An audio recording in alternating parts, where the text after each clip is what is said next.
Hi, it's just Jean talking again, running my mouth.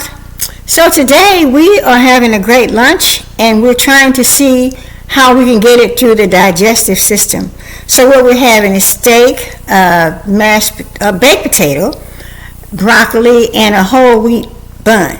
Okay, good stuff. So the first thing I want to emphasize is when you're eating, take the time to savor your food. Don't just gulp it down.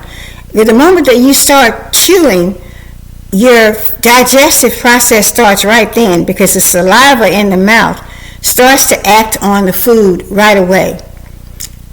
Once you are done chewing and you have a bolus of food, it passes down through the esophagus. The esophagus has like a movement that pushes the food along. So it probably stays in the esophagus maybe 5-6 seconds. It's not long. And it doesn't suddenly drop into the stomach. It goes systematically through a valve, a tight sphincter that allows the food to pass through this peristalsis movement to pass through into the stomach. Now, once we get into the stomach, we got a guy down there working in there named Leroy. So Leroy tells folks, okay, now y'all here in the stomach, it's like a big bag here. And what we do, we're going to hang around here for an hour or two. I'm going to add some stuff to you. That's going to be enzymes. Enzymes are chemicals that cause a change. So I'm going to add some stuff to you, kind of shake you up a little bit. You know, it's going to be cool. We're going to play a little music, you know. But I got one rule. You know what that rule is? Do not go back up through that door. Don't go back up through that door. Because if you go back up through that door, now we got a situation where we got acid reflux. Because in the stomach, it's an acid-based environment. So if something goes back up the wrong way and takes that acid back up into the esophagus, now you got something called acid reflux. And if it continues to do that, then it's going to really ruin the lining of that esophagus and cause something called GERD. G standing for gastric, that's where the stomach is. E stands for esophageal, so gastric esophageal reflux disease, GERD. I'm sure you've heard of that. A lot of people are bothered with that. So that's something that we don't want to happen. So okay, once everything is done, Leroy tells everybody, okay y'all, we done. You can head that way. Now they go through a sphincter and they go into the small intestine. Now in the small intestine, they got a slave driver down named Sylvester. Sylvester says, hey, y'all come on in. Ain't no shucking and jiving in here. This is all work. I got the responsibility of making sure that this body gets all the nutrients that they need.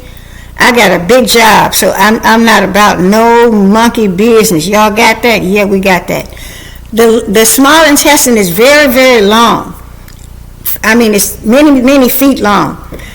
It has a lining that's very, very plush so that it's capable of absorbing a lot of stuff. It also secretes enzymes, hormones, etc. that help with the digestive process. So, the guy Sylvester said, you all might be in here up to about 5 or 6 hours, but it's going to be all work. It's no play. So everybody's working in the small intestine. They're really busy. They're getting all the fats absorbed, the proteins, the carbs, everything. Sylvester said, everything you got good, I'm going to take from you, and then I'm going to send you on with the rest of your junk, okay? So they're working in the small intestine. Eventually, after about 6 hours or so, the contents are moved into the large intestine or the colon. Again, we got the peristalsis going. It's constantly going. It's what constantly making things move. Got it? Okay. So now we're in the colon, the large intestine. So the guy that's in there, Alex, he says, hey, y'all can chill. I don't do no work down here. I ain't for no work. What we're going to do, we're going to lay around. we're going to absorb a little bit of water, a little bit of salt, and put that back into the system. But other than that, we ain't about no bunch of work. So, the contents hang around in there, the liquids are kind of drawn out, and you end up with sort of like a mushy type situation, kind of moist, mushy, mobile type of material. So once the colon is full, it now wants to send everything. Peristalsis going on again. It's the same movement is going from top to bottom.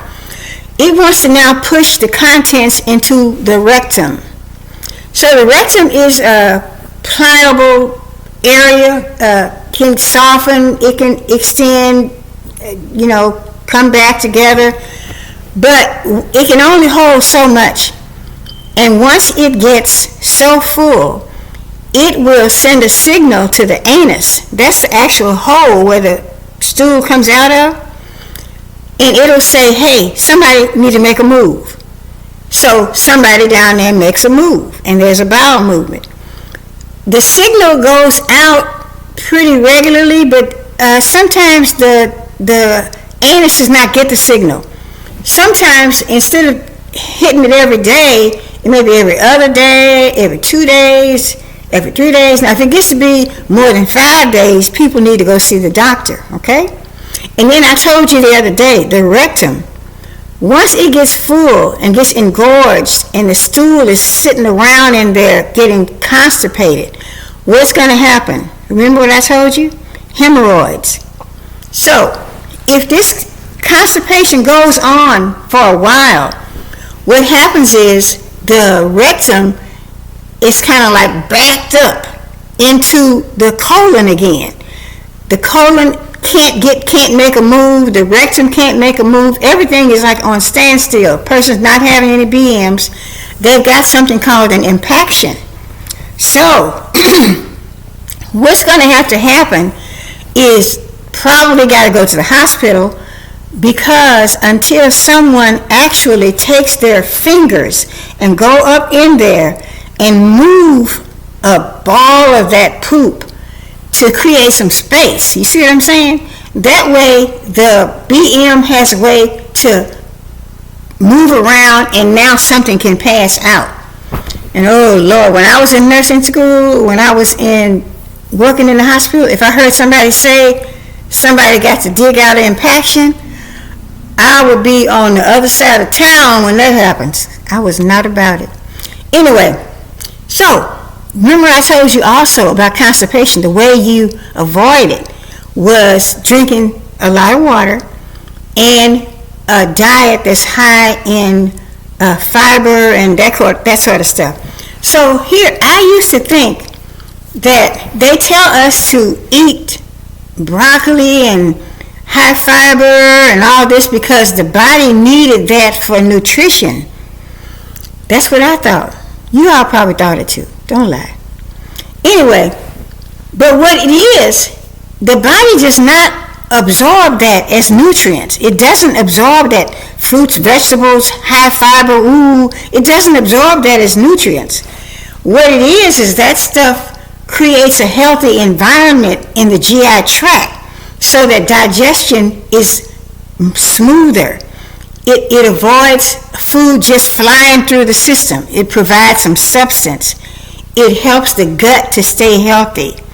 It helps the stool to be formed so that it's not all watery and diarrhea.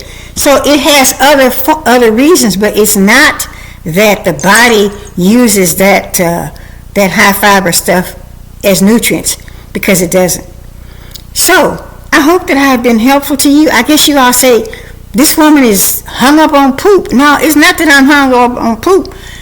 I can't make this stuff up. Your body, the body function, a lot of what goes on in the body, what you can figure out what's wrong in the body is somehow tied to this system. And that poop is just a part of it. So, I don't make this stuff up. Anyway, I want you guys to subscribe, like, share. I want you Everybody that's not subscribed, now you sitting up here listening to the stuff and enjoying it, but you don't want to go on there and subscribe, okay? I want you to subscribe. And everybody that's subscribed, I want you to call 3 or 4 people and tell them to go to Just Gene Talking, and I want you all to go and make a comment. I don't care if it's just a word. It could be just like nasty, too much poop, whatever you want to say. That helps the algorithm. I don't even know what the algorithm is, but I want some of it, okay? Help a sister out. Come on. See ya.